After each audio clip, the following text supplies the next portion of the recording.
하나님의 말씀을 봉독하겠습니다. 로마서 8장 26절과 27절입니다.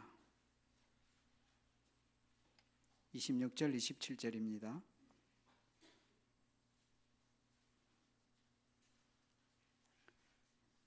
이제 제가 말씀을 봉독합니다. 이와 같이 성령도 우리의 연약함을 도우시나니 우리는 마땅히 기도할 바를 알지 못하나 오직 성령이 말할 수 없는 탄식으로 우리를 위하여 친히 간구하시느니라. 마음을 살피시는 이가 성령의 생각을 아시나니 이는 성령이 하나님의 뜻대로 성도를 위하여 간구하심이니라. 아멘. 기도합니다. 하나님, 이 시간에는 제가 주의 말씀을 정언하는 시간입니다.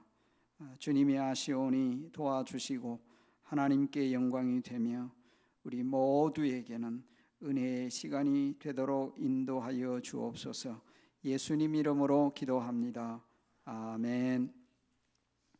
오래전에 한국 어느 도시에서 미국의 강사 목사님을 모시고 집회를 하게 되었습니다. 그 당시만 해도 영어를 통역할 수 있는 사람들이 매우 드물었습니다. 그래서 어쩔 수 없이 불신자 영어 교수가 통역을 하게 되었습니다. 통역하는 중에 미국 강사 목사님이 Holy Ghost라는 말을 사용했습니다. 이 성령님을 표현할 때 요즘 영어로 표현하면 주로 Holy Spirit이라고 표현을 그렇게 말을 하는데 그 당시만 하더라도 Holy Ghost라는 말을 자주 썼지요. Holy Ghost.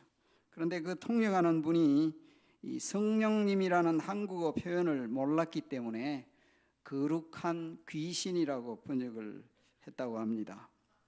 Ghost 하면은 그냥 생각으로 귀신이다 생각을 한 것이죠. 그는 성령님이 계시는 줄도 몰랐고 또 성령님이 어떤 분인지도 몰랐기 때문에 분명히 그렇게 번역을 할 수밖에 없었던 것이죠. 사도행전 19장에 보면 바울이 에베소에서 성경의 제자라고 되어 있어요. 하나님을 믿는 사람들이죠. 그 사람들을 만났는데 그들에게 당신들이 믿을 때에 성령을 받았습니까? 라고 질문을 했습니다. 그들은 대답하기를 우리는 성령이 계심도 듣지 못했습니다 라고 대답을 했습니다. 그 당시에는 성령님에 대해서 듣지 못한 사람들도 많이 있었습니다.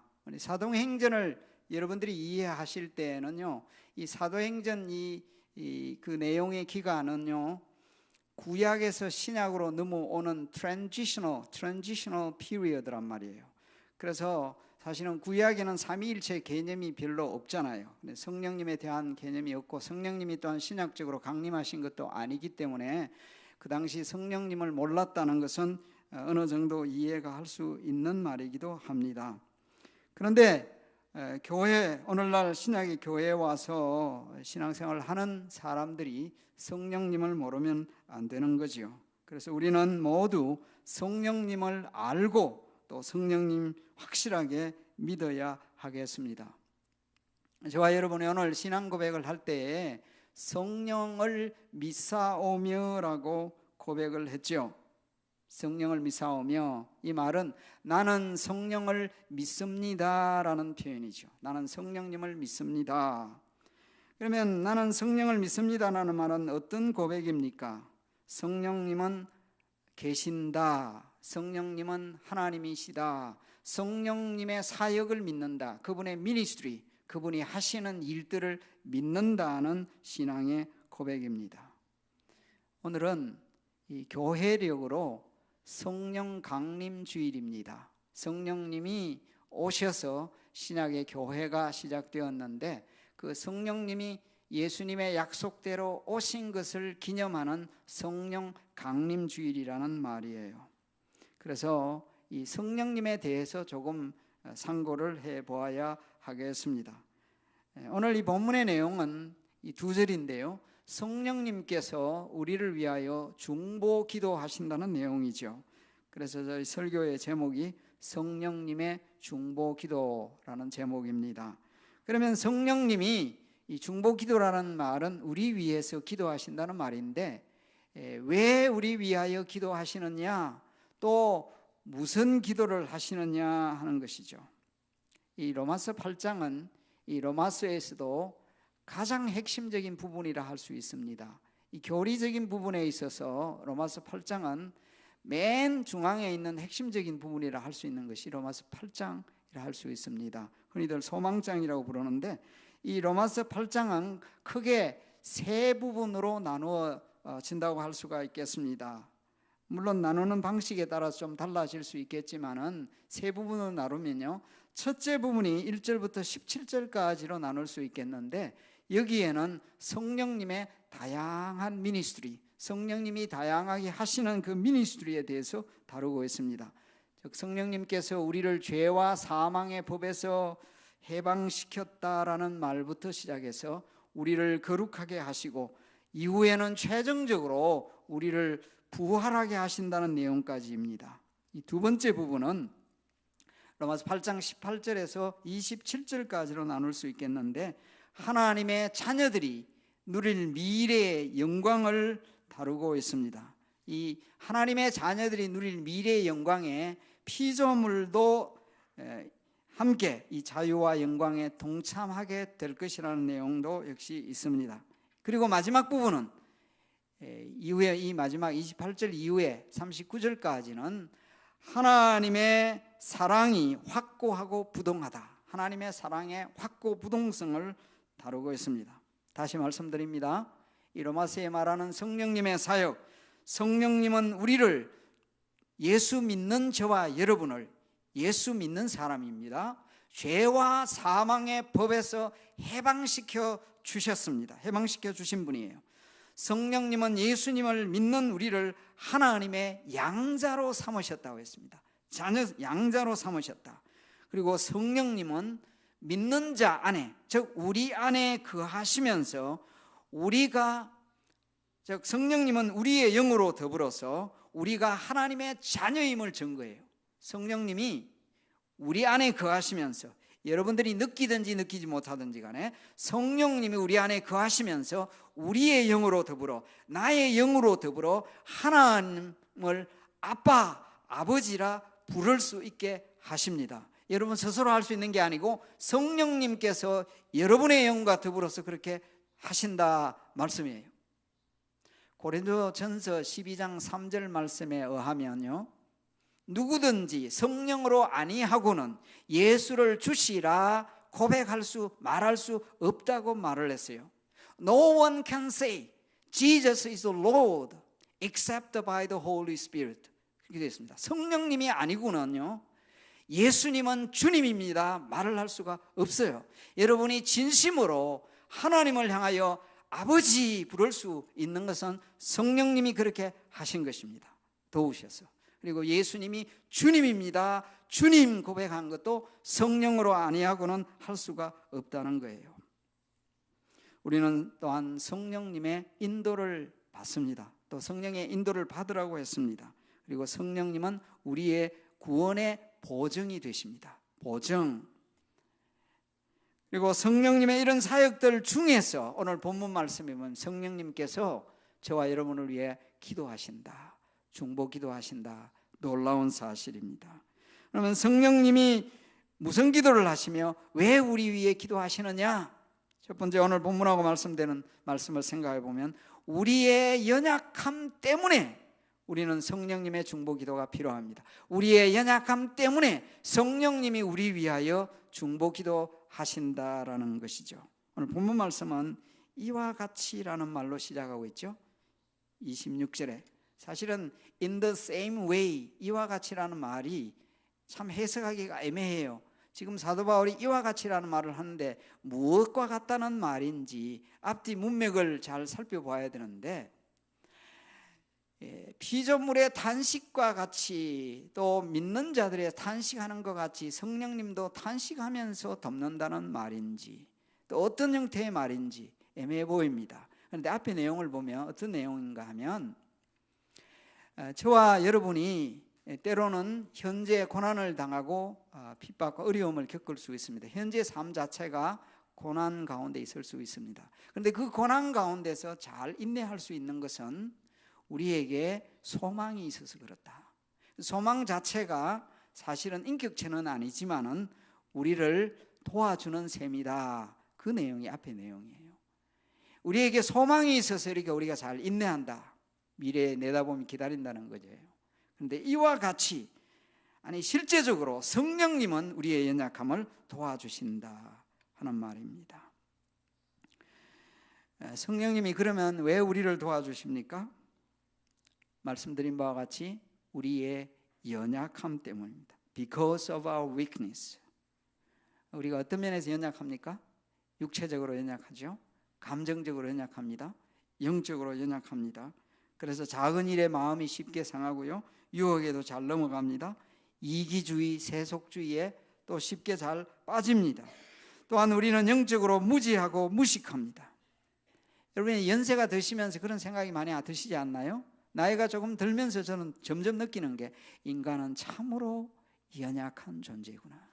인간은 정말 연약한 존재이다. 인정하지 않을 수가 없어요. 그것을 잘 모르고 인정하지 못하는 사람들도 있지만 인정하지 못하는 것, 알지 못하는 그게 더 큰 문제이죠. 우리의 연약함 때문에 우리가 연약하는 것을 알게 되면 또 성령님을 의지하게 될 것이죠. 성령님이 우리를 도와주시는데 연약하기 때문에요. 기도로 도와주시며 또 앞에 나오는 말씀과 같이 예수 그리스도의 성품을 닮아가게 하고요. 또 하나님과 예수님이 우리의 기도의 대상인데요. 이 성령님이 우리의 기도의 대상임을 여러분들이 아셔야 돼요. 일반적으로 기도의 대상이 누굽니까? 성부 하나님이시죠. 구약에서는 분명히 다른 개념이, 삼위일체 개념이 거의 없으니까 삼위 하나님은 계셨지만은 아버지께 기도하죠. 그런데 예수님이 제자들의 이후에 말씀하시기를 이제부터는 내 이름으로 기도하라. 그 이전에는 예수님의 이름으로 기도하는 것 개념 자체가 없었으니까 내 이름으로 기도하라. 예수님이 그렇게 말씀하셨죠. 성부 하나님이 기본적으로 우리의 기도의 대상이지만 예수님도 사실은 기도의 대상이죠. 그런데 또 한 가지 기억해야 될 것은 성령님이 기도의 대상입니다. 우리가 기도할 때 성령 안에서 예수님의 이름으로 성부께 일반적으로 기도합니다마는 성령님 역시 우리의 기도의 대상입니다. 그래서 성령 하나님께 기도하는 거예요. 성령 하나님 도와주세요. 성령님은 신자 속에도 역사하시지만 성령 하나님은 이 불신 세계의 악을 제거하고 제어하는 일을 하십니다. 성령님의 도움이 필요합니다. 성도 여러분, 기도하는 삶을 살 때 성령님이 우리의 연약함을 아시고 기도 가운데 우리를 도와주신다. 기억하시기를 주의 이름으로 기원합니다. 성령님의 도우심을 또한 구하시기 바랍니다. 비슷한 내용이지만은요, 우리가 연약하기 때문에 두 번째로는요, 우리가 무엇을 어떻게 기도해야 될지를 몰라요. We do not know what to pray and how to pray because of our weakness. 이 연약함이 이 본문에서 말하고 있는 연약함은 사실은요, 기본적으로 우리의 영적인 무지함입니다. 영적으로 무지하다는 거예요. 그래서 기도해야 될 것, 기도하지 말아야 될 것, 이걸 구분이 잘 안 될 때가 많아요. 여러분, 일반적으로 이 가정 경제, 이 돈을 쓰는 것, 물건을 살 때에도 이런 말을 하잖아요. 내가 원하는 것이 있고 필요한 것이 있다. 그런데 필요한 것이 원하면 괜찮은데 필요도 없는데 원할 경우가 많거든요. 그래서 want와 need를 구분하라 그러잖아요. We have to distinguish between need and want. 무엇이 정말 필요한지, 무엇이 이게 내게 있어야 될지 그것보다도 그냥 내가 원하니까 돈 쓰는 경우 지혜롭지 못한 거잖아요. 꼭 필요한 것만 쓰면 지혜로운 사람이에요. 그런데 두 가지가 맞아떨어지면 괜찮은 거죠. 근데 신앙생활도 비슷하다는 거예요. 기도 생활도 비슷하다는 거예요. 우리가 기도할 때에도요, 내가 원하는 것이 많이 있을 수 있는데 사실은 그것이 꼭 필요한 것이 아닐 수도 있다는 얘기입니다. 아무리 위대한 신앙인이라도요, 인간은 연약하기 때문에 무엇을 기도해야 할지 모를 때가 있어요. 위대한 두 인물 한번 예를 들어볼까요? 구약의 위대한 사람 모세입니다. 모세에 대해서 설명할 때요, 모세는 하나님과 대화했는데 친구하고 대화하는 것 같았다고 했어요. 얼마나 가까운 관계입니까?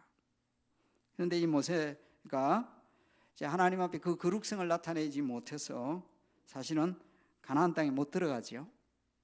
그런데 가나안 땅에 들어가는 것이 정말 소원이었습니다. 정말 가나안 땅에 들어가고 싶었습니다. 하나님은 그런데 허락하지 않았잖아요. 그런데 모세가 이 가나안 땅에 들어가지 못하는 것이 얼마나 속이 상했던지 신명기 이후에 이 광야 세대가 아닌 2세대, 3세대를 향하여 주신 이 신명기의 말씀에 보면요, 얼마나 속이 상했던지 적어도 3번 그 백성들을 향하여서 한 말이 이 말이었습니다. 너희들 때문에 하나님이 진노해서 내가 못 들어갔다.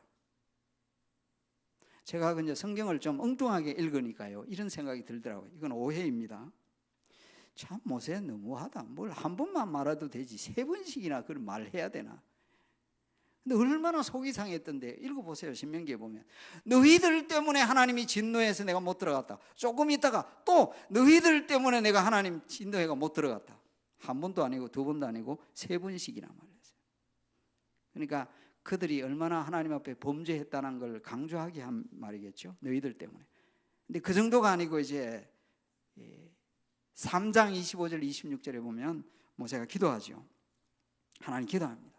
하나님, 저도 요단 저쪽 아름다운 땅, 아름다운 산과 레바논을 보고 싶습니다. 보고 싶어요. 들어갈 수 있게 해주세요. 그런데 하나님의 응답이 무엇이에요? 단호하게 거절했습니다. 그만해도 족하다. 이 일로 다시 내게 말하지 말라.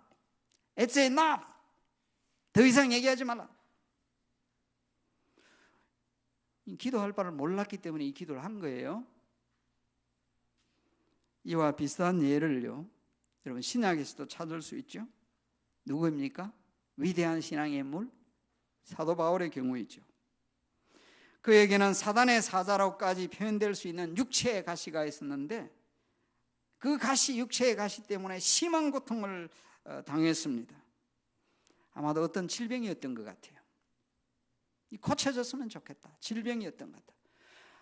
하나님께서는 바울에게 병고침의 은사도 주셨어요. 기도하면 다른 사람의 병이 고쳐졌어요. 근데 자기 몸의 병은요, 고쳐지지 않아. 너무 고통스러워서 기도했잖아요. 하나님, 이 병을 고쳐주세요. 이 사단의 이 사자 육체의 가시를 제거해 주세요. 3번이나 기도했다고 그랬어요. 그런데요, 보통 건성으로 3번 했겠어요? 아니죠. 정말 간절하게 했을 거란 말이에요. 그런데 하나님의 응답은요, 모세에게 한 응답과 비슷했죠. 내 은혜가 너게 족하다. 그만하면 됐다라는 거예요. 응답 받은 거예요. 사실은 그만하면 됐다. 그 역시 마땅히 빌 바를 몰랐던 것입니다.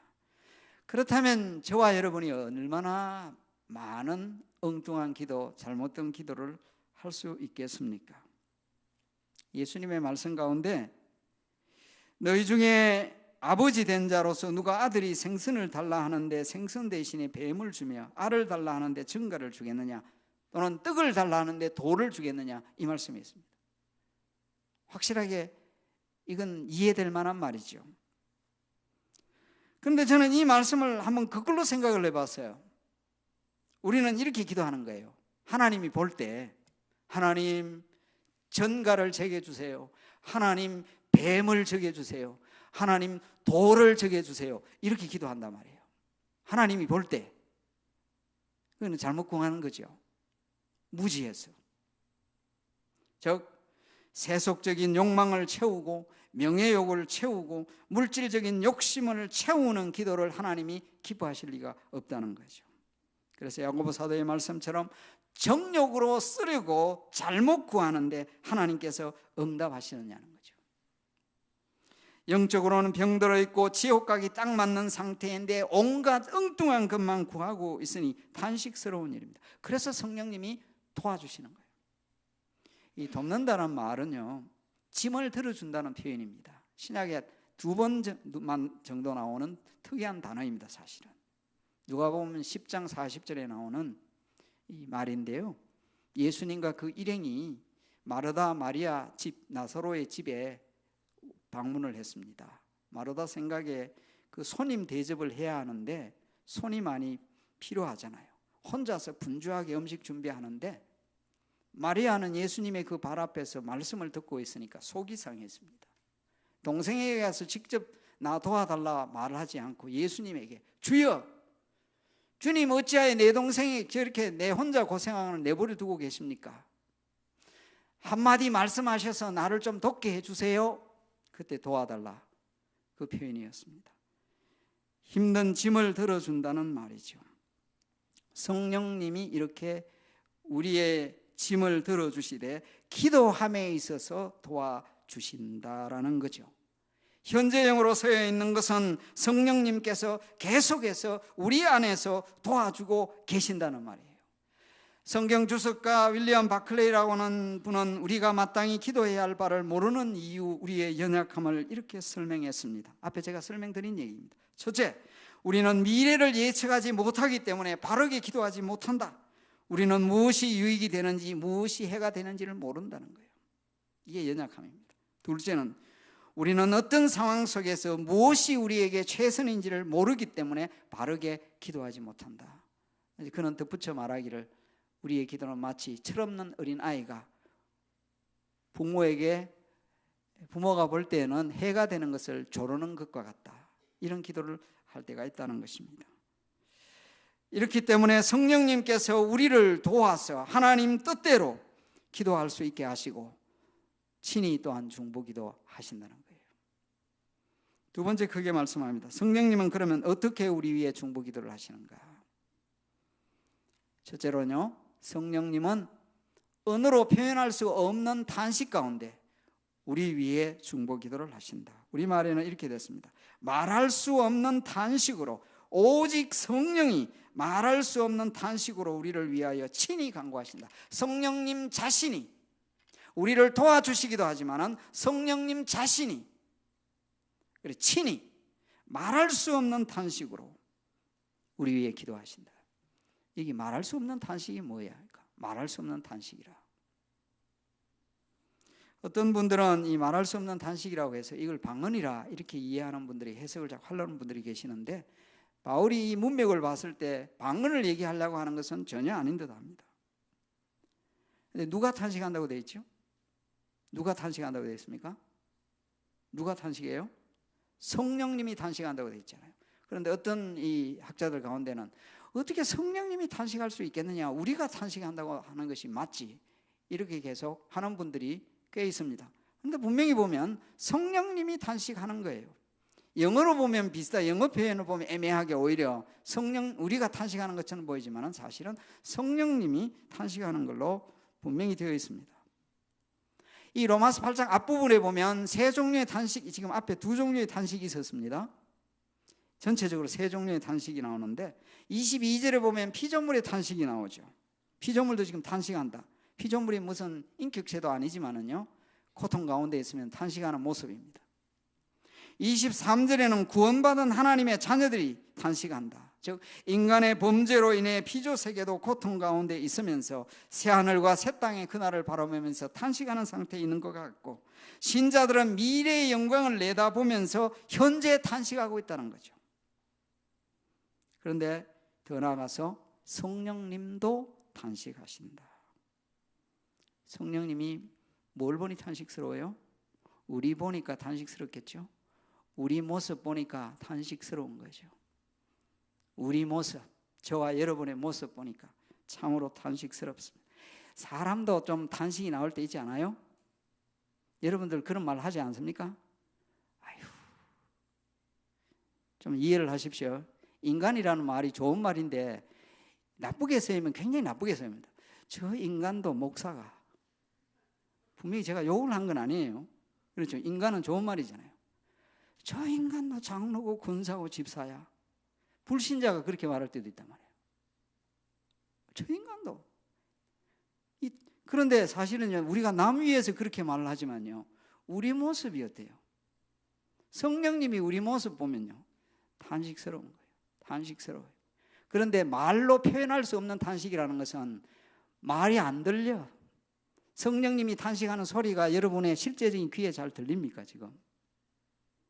대놓고 성령님이 귀신 들린 사람처럼 계속해서 귀에 들리면 이게 보통 일이 아닐 거예요.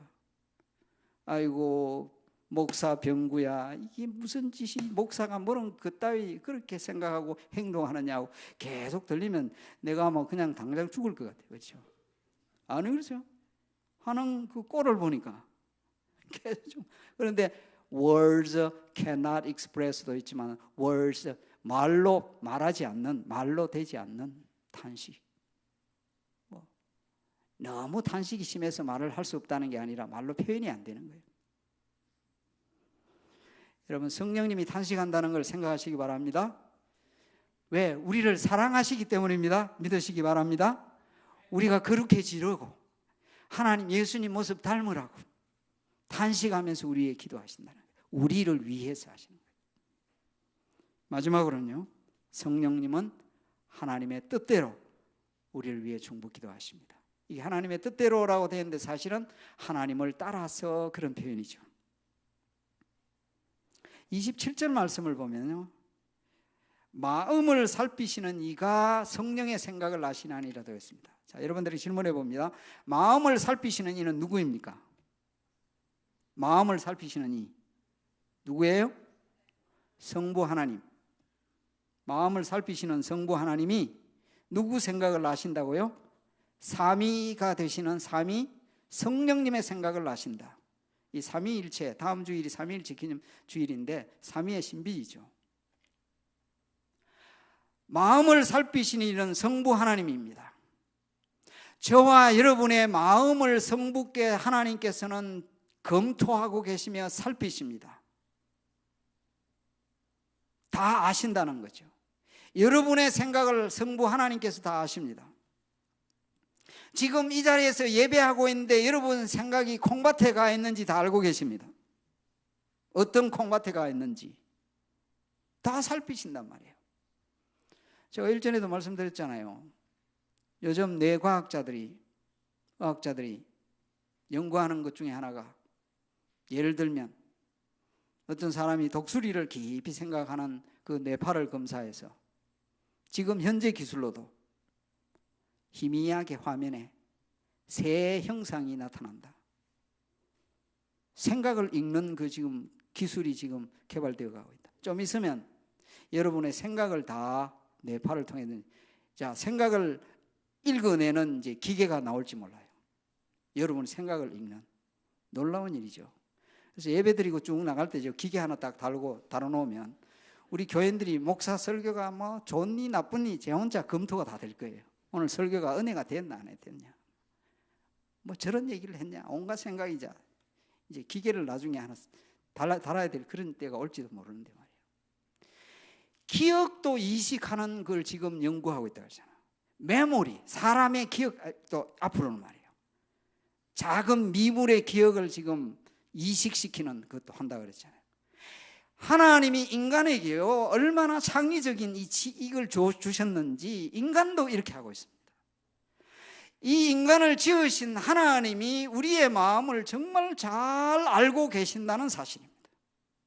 그런데 성령님의 생각을 안다는 말은 뭐예요?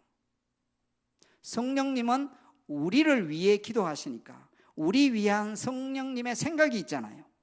그 생각을요 누가요? 성부 하나님께서 다 아시니까 성령님의 중보 기도는 완벽하게 응답되는 것입니다. 고린도전서 2장 말씀에 보면 반대로 설명하는 부분이 나와요. 성령님은 하나님의 깊은 것까지라도 통달하시느니라, 살피시느니라 되겠습니다. 성령 하나님이, 고린도전서 2장은 그렇습니다. 성령님께서 하나님 아버지의 깊은 것, deep things of God, 깊은 것이라도 다 살피시는데, 여기서는 성령, 하나님 아버지께서 성령의 생각을 아신다는 것은 우리 기도를, 성령님이 하시는 중보 기도를 성령님은 다 아시고 응답하신다는 거예요. 성도 여러분, 성령님의 이 중보 기도는 어떤 기도이냐? 사실은 특별히 우리의 구원 완성, 성화와 미래의 영광을 위한 기도입니다. 우리는 성령님의 중보 기도 사역을 확신해야 하겠습니다. 그런데 여러분, 이렇게 오해할지 모르겠어요. 이 로마서 8장에 보면 중보 기도가 성령님이 중보 기도하시고 또 누가 중보 기도하세요? 예수님도 중보 기도하세요. 그러니까 어떤 신자들은 이렇게 생각할지 몰라요. 성령님도 기도하시지, 예수님도 기도하시지, 목사님도 기도하지, 장로님도 기도하시지, 권사님도 기도하니 나는 기도할 필요가 없겠네. 다 기도하는데 내가 뭐 기도할 필요가 있냐? 이것이 불신앙이다. 성령님이 기도하시기 때문에, 우리를 돕기 때문에 더 힘써 기도해야 될 줄로 믿습니다.